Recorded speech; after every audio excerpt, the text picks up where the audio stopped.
नमस्कार मंडळी. कॅप्शन तुम्ही बघितलंच असेल. मराठा आरक्षणाच्या पार्श्वभूमीवर मुंबईत आता सध्या मनोज जरांगे नावाचं भगवं वादळ आहे. त्यामुळे मराठा समाजाविषयी उत्सुकता निर्माण झाली आहेच. आणि मराठा समाज हा मागास आहे की नाही या मुद्द्यावरनं 80च्या दशकापासूनच सततच्या राजकीय संघर्ष सुरू आहे. मराठा ही जात किंवा वर्ग प्रत्यक्षात अनेक भिन्न जातींच्या कुटुंबांच्या एकत्रीकरणातनं आकारास आल्याचे इतिहासकार मान्य करतात. यात मुख्यतः कुणबी, लोहार, सुतार, भंडारी, ठाकर आणि धनगर यांसारख्या जातींचा समावेश होतो. त्या कालखंडामध्ये जातींचे स्थान जात व्यवस्थेच्या खालच्या पायरीवर होते. 3 ते 4 शतकांच्या कालावधीत आणि गुंतागुंतीच्या ऐतिहासिक प्रक्रियेतनं मराठ्यांनी एक स्वतंत्र जात ओळख निर्माण केली आणि आधुनिक महाराष्ट्राच्या राजकीय व आर्थिक पटलावर अधिराज्य गाजवलं. पार अटकेपार झेंडे त्यांनी लावले. नमस्कार, मी सचिन परत एकदा तुमचं स्वागत करतो. मित्रांनो, चॅनलला सबस्क्राईब करत नाही, लाईक करा, शेअर करा. साधारणतः 14व्या शतकात सुरू होत असताना कालखंडात मुस्लिम आक्रमकांनी महाराष्ट्रात पाय रोवले. पहिला मोठा हल्ला 13व्या शतकात अखेरीस अलाउद्दीन खिलजीने दख्खनवर केला. त्यानंतर 1350च्या दशकांपर्यंत दख्खनमध्ये सतत युद्ध आणि संघर्ष सुरू राहिले. अखेर बहामनी सल्तनतची स्थापना झाली. पुढील 350 वर्ष दख्खनमध्ये टिकून राहिलेल्या मुस्लिम राजवटींना या प्रदेशात सामाजिक गतिशीलता ठरवण्यात महत्वाची भूमिका बजावली. इतिहासकार स्टुअर्ट गॉर्डन यांनी आपल्या मराठ्यांवरील अधिकारपूर्ण ग्रंथात लिहिलं आहे की या शतकांमध्ये जे लोक भरभराटीस आले त्यांना मराठा म्हटले जाऊ लागले.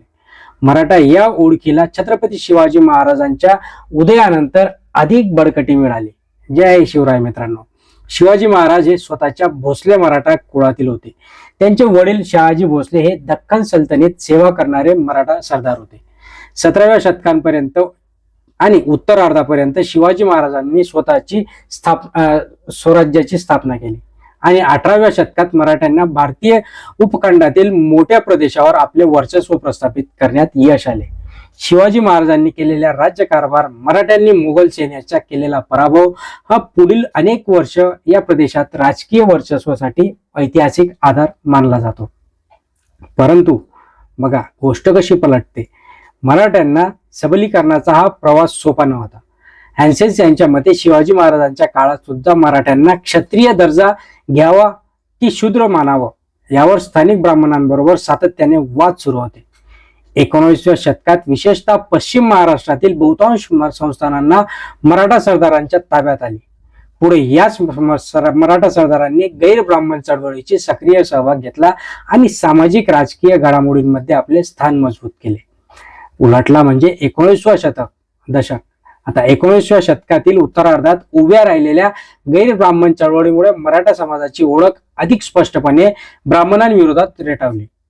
1873 मध्ये जेव्हा संपूर्ण भारतात सामाजिक सुधारणा जोर धरत होत्या त्याच काळात पुण्यात ज्योतिराव फुले यांनी सत्यशोधक समाजाची स्थापना केली.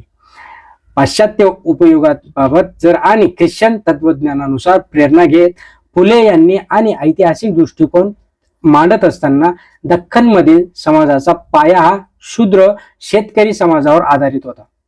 त्यांच्या मते आर्यपूर्व काळात शूद्रांनी एक समतोल आणि सुसंवादी समाजव्यवस्था उभारली होती. मात्र उत्तर भारतात आलेल्या आर्य ब्राह्मण गटांच्या आक्रमणाने व वर्चस्वाने ही व्यवस्था उद्ध्वस्त केली. आजही आपण बघतो युपीतले लोक कसे आहेत आपल्याला ते ठाऊकच आहे.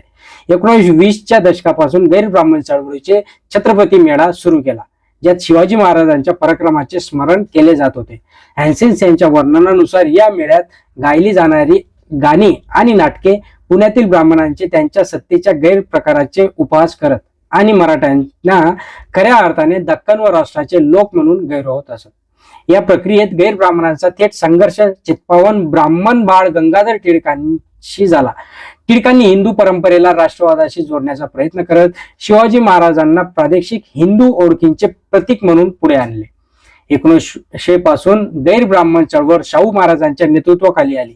त्यांच्या नेतृत्वाखाली सत्यशोधक समाजाने मराठ्यांना एक व्यापक सामाजिक गट म्हणून परिभाषित करण्यात सुरुवात केली.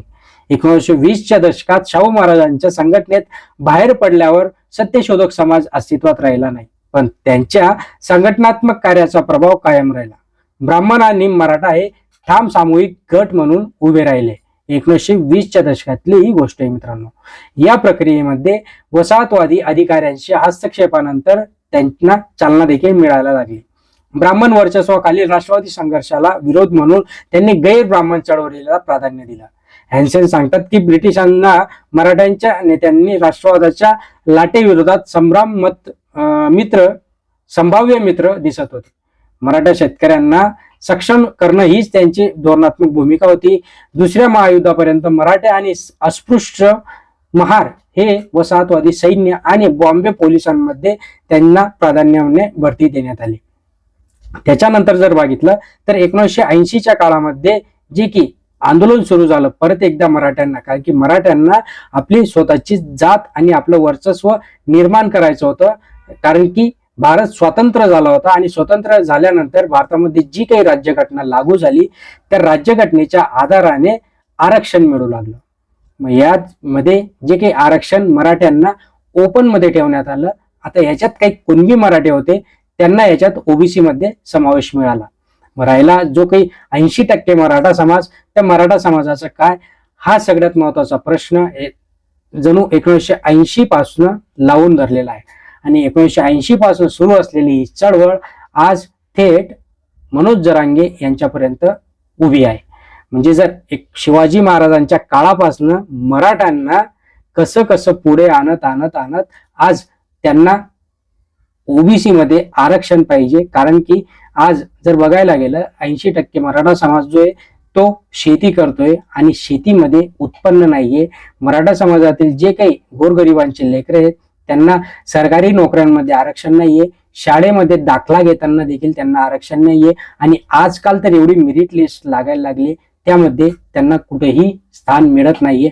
आणि म्हणून हा जो संघर्ष सुरू आहे हा संघर्ष केवळ आणि केवळ जे काही खरंच गरजवंत मराठे आहेत, जे की आपली आर्थिक परिस्थिती सुधारू शकलेले नाहीयेत किंवा काही कारणास्तव, शेतीच्या कारणास्तव किंवा इतर कारणांमुळे ते मागे पडले, त्यांना आरक्षणाची गरज आहे. आणि तीच ज्योत मराठे आंदोलक म्हणजेच मनोज जरांगे पाटील यांनी ही लावून धरली.